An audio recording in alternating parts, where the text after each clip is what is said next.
გამოიხატება ბრალდების აზრით, რომ მათ რაღაც სახის უპირატესობა ჰქონდათ. საქართველოს ახალგაზრდა იურისტთა ასოციაცია შინაგან საქმეთა სამინისტროს მოუწოდებს შეწყვიტოს საიხან მუზეევისათვის გადაადგილების თავისუფლების თვითნებური შეზღუდვა. სწორედ ეს ორგანიზაცია იცავს საიხან მუზეევის ინტერესებს, რომელსაც იურისტების განმარტებით პოლიცია ყოველგვარი დასაბუთების გარეშე არ აძლევს ქვეყნის დატოვების შესაძლებლობას და საქართველოს კონსტიტუციით გარანტირებულ გადაადგილების თავისუფლების უფლებას უზღუდავს. შეგახსენებთ, საიხან მუზეევი ბრიტანეთში გამგზავრებას აპირებდა, მან მიიღო შესაბამისი ვიზა, გადაიხადა თანხა სწავლისა და ცხოვრებისათვის, თუმცა 2014 წლის 13 იანვარს თბილისის საერთაშორისო აეროპორტში შეაჩერეს და სამართლებრივი და ფაქტობრივი განმარტებების გარეშე არ მისცეს ქვეყნის დატოვების შესაძლებლობა. მოგვიანებით მან კიდევ 12 ჯერ სცადა გამგზავრება, თუმცა უშედეგოდ. თავად მუზეევი აცხადებს, რომ მას ლაფანყურის საქმეზე ცრუ ჩვენების მიცემას აიძულებდნენ.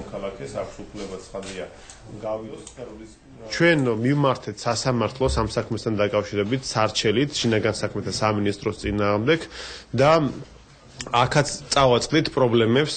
ჩვენ ვფიქრობთ, რომ სასამართლოს აკლია გამბედაობა, რომ ამ საკითხზე მიიღოს პრინციპული გადაწყვეტილება დროულად, იმიტომ რომ დროულობას განსაკუთრებული მნიშვნელობა აქვს ამ საქმესთან მიმართებაში. Предлагали работать на них. შინაგან საქმეთა სამინისტროში შემომთავაზეს თანამშრომლობა, რაზეც ჩემგან უარი მიიღეს და პრობლემები ამის შემდეგ დამეწყო. ჩემგან ჩვენების მიცემას ითხოვდნენ გია ლორთქიფანიძისა და სანდრო ამირიძის წინააღმდეგ, მაგრამ მე არცერთ მათგანს არ ვიცნობ. ლაფანყურის სპეცოპერაციასთან არავითარი შეხება არ მქონია. ერთადერთი პრობლემა ის აღმოჩნდა, რომ მე ვარ ეთნიკურად ჩეჩენი. ერთადერთი პოლიტიკური ძალა, რომელიც ჩემს საქმეს გამოეხმაურა, ნაციონალური მოძრაობა იყო. რის შემდეგაც მთავრობამ მითხრა, რომ მათთვის რომ არ მიგემართა, უფრო მარტივად მოვაგვარებდით ჩვენს პრობლემასო. ადმინისტრაციულ სამართალდარღვევათა კოდექსში შესატან ცვლილებებს განიხილავდნენ დღეს ადამიანის უფლებათა დაცვის კომიტეტში. ცვლილებები ადმინისტრაციული წესით დაკავებული პირებისათვის სასჯელის მაქსიმალური ვადის 60-დან 15 დღემდე შემცირებას ითვალისწინებს.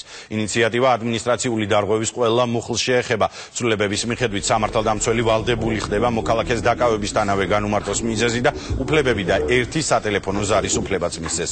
დღესვე სხდომაზე საერთო სასამართლოების შესახებ კანონში შესატან ცვლილებებზეც მსჯელობდნენ. კომიტეტის თავმჯდომარემ